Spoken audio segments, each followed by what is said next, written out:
जीवन की राहों में सत्य और असत्य के बीच की जंग हमेशा से रही है। इस अनंत काल चक्र में एक शाश्वत सत्य यह है कि सच हमेशा झूठ से अधिक मजबूत होता है। यह पंक्ति न केवल एक सिद्धांत को दर्शाती है बल्कि एक जीवन दर्शन को भी प्रकट करती है। नमस्कार मित्रों, अक्षर अनंत चैनल में आपका स्वागत है।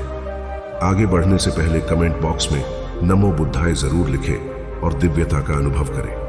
आइए आज की इस कहानी के माध्यम से इस गहन विचार को और अधिक समझें और इसके पीछे के अर्थ को उजागर करें जो हमें सत्य की ओर ले जाता है और झूठ के माया जाल से दूर करता है। बहुत समय पहले बनारस के महाराज ने जंगली सौंदर्य की खोज में एक यात्रा की। वहां के रंग बिरंगे फूलों, हरे भरे पेड़ों और मीठे फलों ने उनके मन को मोह लिया। वह इनकी खूबसूरती में इतना खो गए कि अनजाने में ही जंगल के अंदर तक पहुंच गए। जब तक उन्हें एहसास हुआ वह अपने साथियों से बिछड़ चुके थे और अकेलापन महसूस कर रहे थे। इसी बीच एक मधुर गीत की धुन उनके कानों में पड़ी। एक युवती लकड़ी बीनते हुए गा रही थी। राजा उस आवाज की ओर खींचे चले गए। जब उन्होंने गायिका को देखा तो उनका दिल उस पर आ गया। वह बहुत ही सुंदर थी।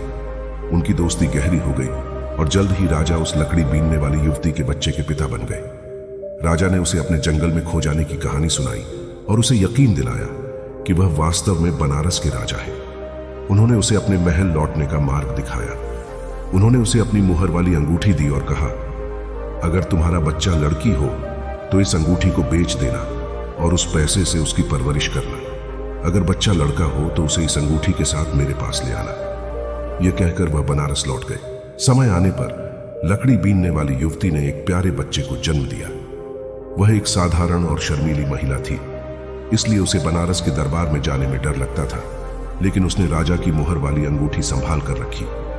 जैसे जैसे बच्चा बड़ा हुआ वह एक चंचल लड़का बन गया। जब वह गांव के बच्चों के साथ खेलता तो वे उसे चिढ़ाते और उसके साथ बुरा व्यवहार करते।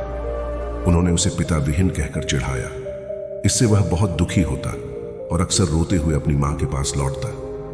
एक दिन उसने अपनी मां से कहा कि बच्चे उसे पिता विहीन कहते हैं। तब उसकी मां ने उसे बताया, तुम शर्मिंदा मत हो मेरे बेटे, तुम बनारस के राजा के बेटे हो। लड़के ने आश्चर्य से पूछा, क्या इसका कोई सबूत है?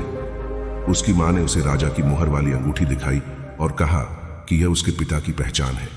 लड़के ने कहा, तो चलो बनारस चलते हैं। और अगले दिन वे बनारस की ओर चल पड़े। जैसे ही वे राजमहल के प्रवेश द्वार पर पहुंचे, द्वारपाल ने राजा को सूचित किया कि एक लकड़हारी महिला और उसका युवा पुत्र उनसे भेंट करने के इच्छुक है। वे दरबार में प्रवेश करते हैं जहां राजा के सलाहकार और मंत्री एकत्रित थे। महिला ने राजा को उनके वनवास के दिनों की याद दिलाई और अंत में उसने घोषणा की, महाराज, यह आपका पुत्र है। राजा अपने सभी नागरिकों के समक्ष लज्जित और भले ही उसे पता था कि महिला सत्य कह रही है, उसने इनकार किया, नहीं, यह मेरा पुत्र नहीं है। तब महिला ने एक हस्ताक्षरित अंगूठी प्रस्तुत की जो उसके दावे का प्रमाण थी। राजा फिर से शर्मिंदा हुआ और उसने झूठ बोला, यह मेरी अंगूठी नहीं है। तब महिला ने सोचा, मेरे पास अपने शब्दों को साबित करने के लिए कोई गवाह या प्रमाण नहीं है। मुझे केवल सत्य की शक्ति पर भरोसा है। इसलिए उसने राजा से कहा, अगर मैं इस बालक को हवा में उछाल दूं और अगर वह वास्तव में आपका पुत्र है तो क्या वह बिना गिरे हवा में तैर सकता है? और अगर नहीं तो क्या वह जमीन पर गिरकर मर जाएगा? अचानक उसने बालक को हवा में उछाल दिया और देखते ही देखते बालक हवा में लटकते हुए पैर क्रॉस करके बैठ गया, बिना नीचे गिरे। सभी उपस्थित लोग अचंभित रह गए। हवा में तैरते हुए बालक ने राजा से कहा, महाराज, मैं आपका सच्चा पुत्र हूं।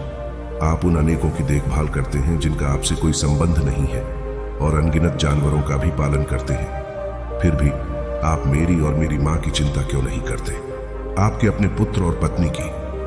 इसे सुनकर राजा का अभिमान टूट गया। वह बालक के शब्दों की सच्चाई से विनम्र हो गया। उसने अपनी बाहें फैलाई और कहा, आओ मेरे पुत्र, मैं तुम्हारी देखभाल करूंगा।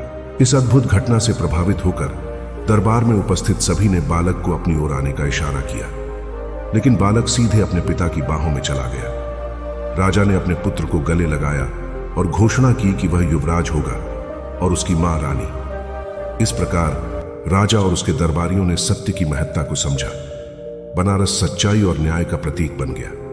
जब राजा का देहांत हुआ तो युवराज ने दिखाया कि सम्मान किसी भी जन्म की परवाह किए बिना सभी का अधिकार है। उसने खुद को पिता विहीन राजा के नाम से ताज पहनाया और उदारता और धर्मनिष्ठा से राज्य का शासन किया। इस कहानी से हम यह सीख ले सकते हैं कि सत्य की नींव हमेशा झूठ से अधिक मजबूत और स्थायी होती है।